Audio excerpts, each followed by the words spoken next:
tu dis quelque chose de maladroit. Et en une fraction de seconde, ton visage devient rouge, brûlant, visible. Précisément au moment où tu voudrais être invisible, et tu n'as rien demandé à ton corps, il a décidé tout seul de t'exposer complètement, devant tout le monde, et voilà ce que tu n'as probablement jamais su, ce n'est pas de la faiblesse, ce n'est pas un manque de confiance, c'est l'une des réactions les plus fascinantes et les plus uniquement humaines que la science ait jamais étudiées.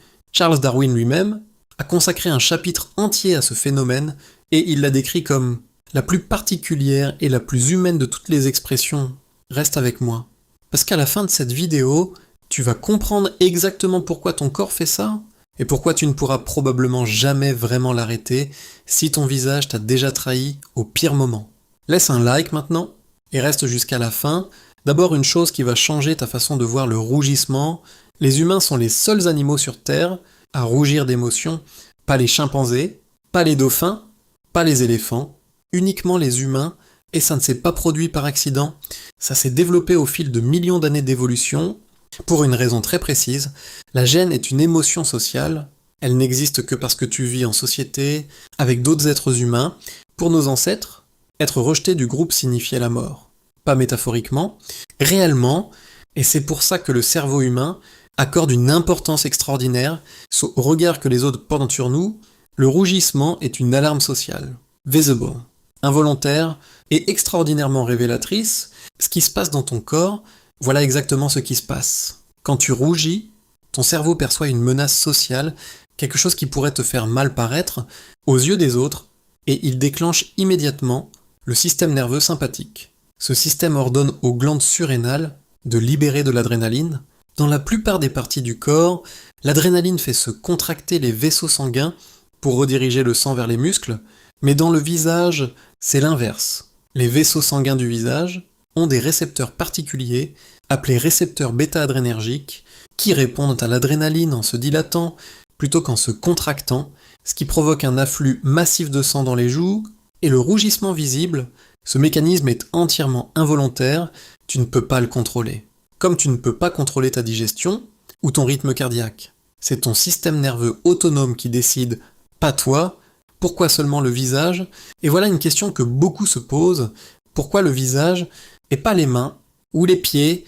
La réponse est fascinante. Les vaisseaux sanguins du visage sont les seuls dans tout le corps à avoir cette réponse particulière à l'adrénaline, celle de se dilater plutôt que de se contracter, et les chercheurs pensent que ce n'est pas un hasard. Le visage est la partie du corps la plus visible socialement, la plus regardée, la plus analysée par les autres. Et le rougissement sur le visage envoie un signal social immédiat. Je suis conscient de ma maladresse. Je me soucie de ce que tu penses. Je ne suis pas indifférent. En d'autres termes, le rougissement est une forme de communication non verbale que ton corps a développée pour signaler aux autres ton état émotionnel, même malgré toi, le paradoxe du rougissement. Et voilà la partie qui va vraiment te surprendre. Le rougissement est paradoxal parce que même s'il te met dans l'embarras, il produit l'effet inverse de ce que tu crains.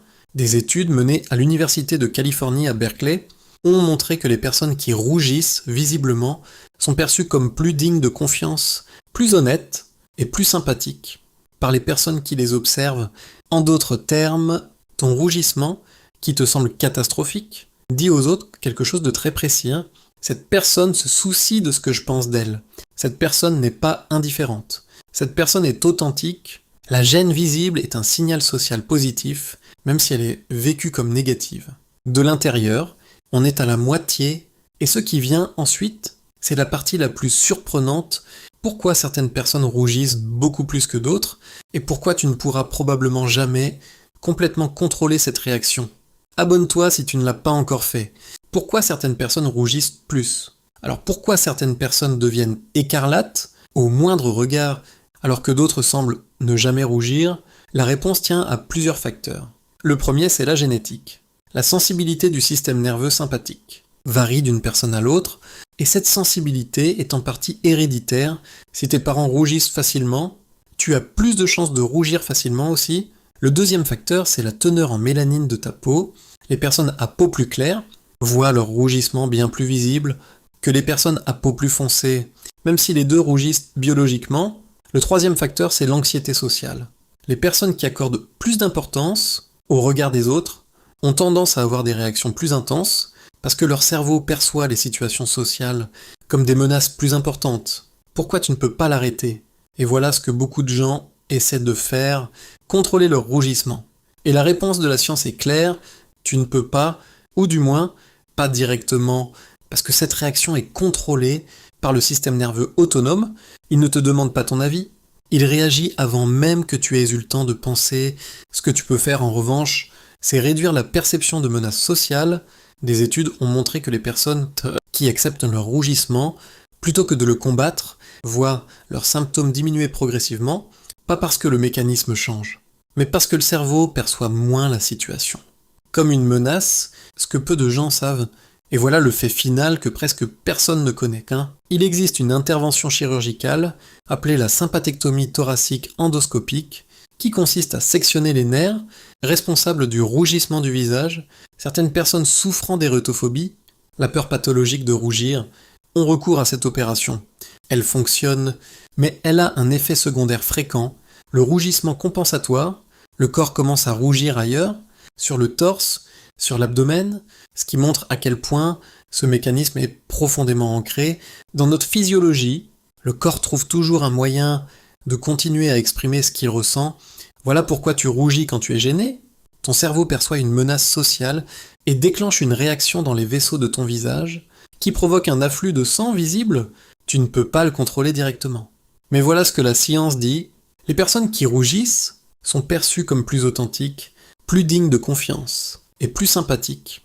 Ton rougissement visible n'est pas un défaut, c'est la preuve que tu es humain, que tu te soucies des autres et que tu ressens vraiment, ce qui n'est pas une faiblesse, c'est l'une des qualités les plus rares qui soit. Si cette vidéo t'a appris quelque chose, laisse un like, dis-moi en commentaire, tu rougis facilement, ou tu as une peau de marbre, abonne-toi à la chaîne pour apprendre des choses que personne ne t'enseigne. À très vite.